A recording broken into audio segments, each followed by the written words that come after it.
तो की बैठना होगा। अभी हमारी करनाल विधानसभा के कोर ग्रुप के लोगों से बैठना होगा, उनसे बातचीत हुई और जो काम हमारी सरकार ने किए हैं, आदरणीय मनोहर लाल जी ने किए हैं, या कुछ और लोगों की जो बात हमारे सामने आएगी उसको सुन करके, और अभी तो हमारे सामने क्योंकि चुनाव है, इस चुनाव के अंदर उपचुनाव है करनाल का, हमने 10 की 10 लोकसभा की सीटें और ये उपचुनाव बड़े मार्जिन से हम जीते, इसको लेकर के हमने सारी रणनीति योजना बनाई है।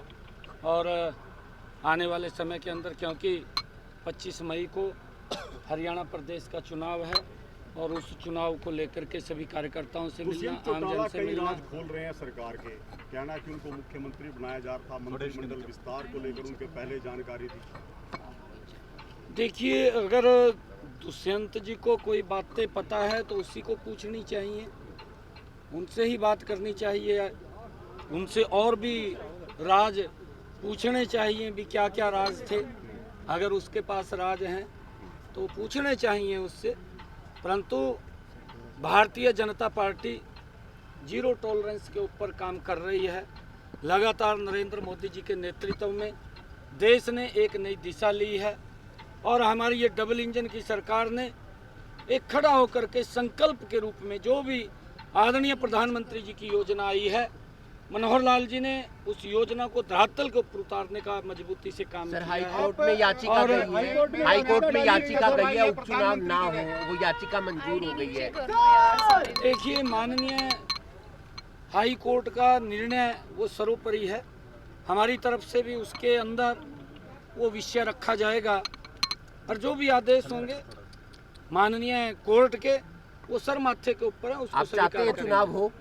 देखिए, क्योंकि अभी आवश्यकता है, 6 महीने से ज़्यादा का समय है और 6 महीने तक कहीं ना कहीं अगर कोई जिम्मेवारी मिलती है, उस जिम्मेवारी के ऊपर हमें उस पद के ऊपर जाना होगा।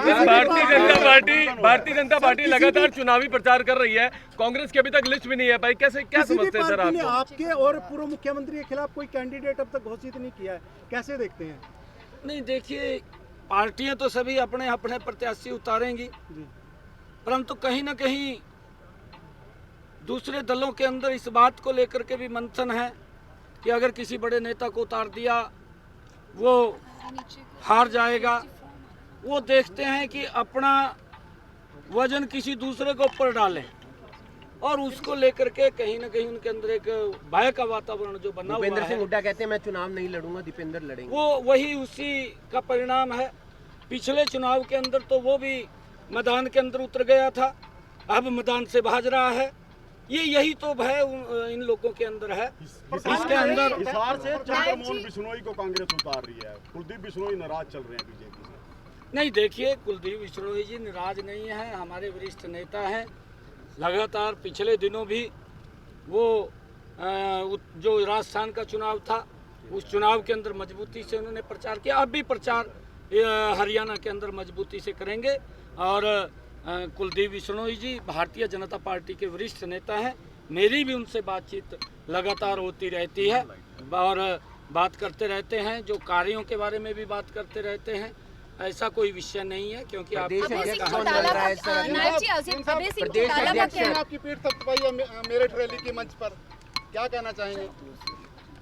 देखिए, हमारा सौभाग्य है कि दुनिया के सबसे लोकप्रिय नेता, भारत के यशस्वी प्रधानमंत्री, जिन्होंने भारत का सम्मान तो ऊंचा किया है और भारत को विकास की एक नई दिशा दी है, ऐसे व्यक्तित्व के साथ मिलकर के काम करना वो हमारे लिए गर्व की बात है। अच्छा लगता है जब बड़ा व्यक्ति कोई इस प्रकार का आशीर्वाद देता है तो हमें और ऊर्जा ताकत आती है। अगले प्रदेश अध्यक्ष देखिए, पार्टी तय करेगी और अभी क्योंकि जिम्मेवारियां हैं, जल्दी ही कोई न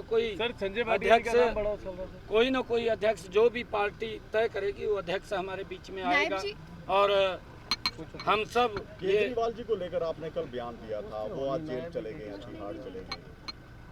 और नहीं, देखिए, बयान नहीं दिया था क्योंकि घमंडिया गठबंधन था जिन्होंने एक इस प्रकार का वातावरण रामलीला मैदान दिल्ली के अंदर किया, इकट्ठे होकर के इस प्रकार का दृश्य पेश किया कि जो ये गोल्ड मेडल भ्रष्टाचार के अंदर लेकर के आए हैं।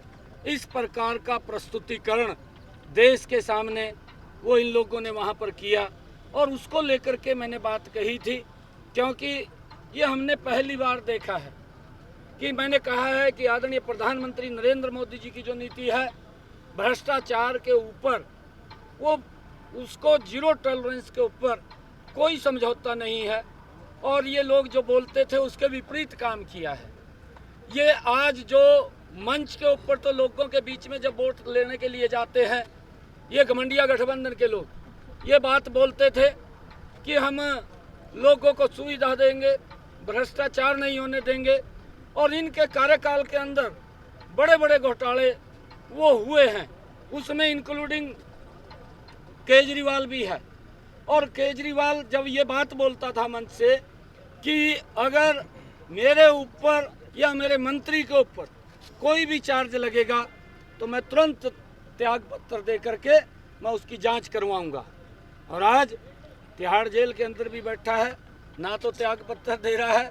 ये कोई चार्ज किसी और ने फ्रेम नहीं किए, ये जो फ्रेम किए हैं चार्ज उनके ऊपर भ्रष्टाचार के लगे हैं, ये कोर्ट ने किए हैं और कोर्ट ने सत्य पाया है, और जब सत्य पाया है तो उन्होंने फिर जो बात कही थी उसके ऊपर पूरा उतरना चाहिए।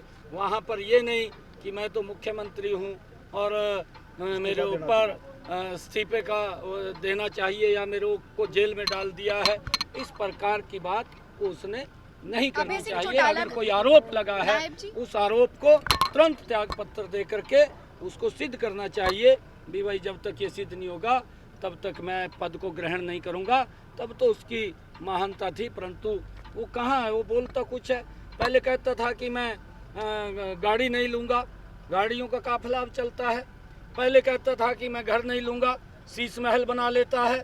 ये इस प्रकार का कथनी और करनी में इनकी अंतर है। और ये घमंडिया गठबंधन के लोग जितने भी हैं, अगर आप लोग देखेंगे, इनके कहीं ना कहीं शरीर के ऊपर हर व्यक्ति के दाग है और वो दाग देश को दिख रहा है। वाला का तो पूछ लेते हैं, मोनक भाई पूछ नहीं सकते, पूछने देते हो।